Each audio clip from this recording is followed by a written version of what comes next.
Use a tool with a thin edge to remove the trim plate between the overhead console lights. Then use a screwdriver to remove the Phillips screws.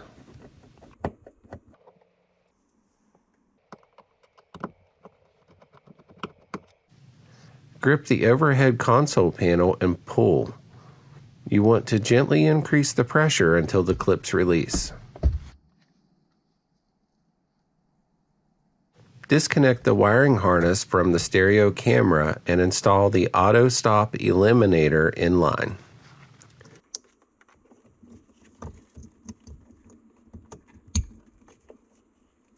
Use a zip tie to fasten the electronics module as shown.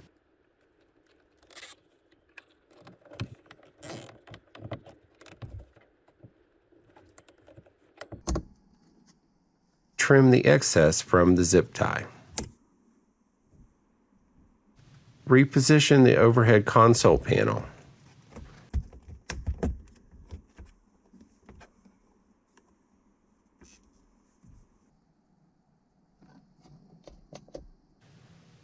Replace the Phillips screws.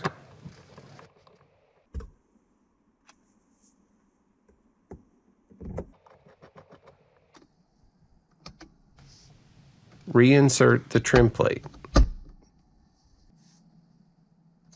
When we start the vehicle, we see the yellow auto start stop symbol, which indicates the auto start stop system is off. It's that easy to keep auto start stop disabled in your Subaru.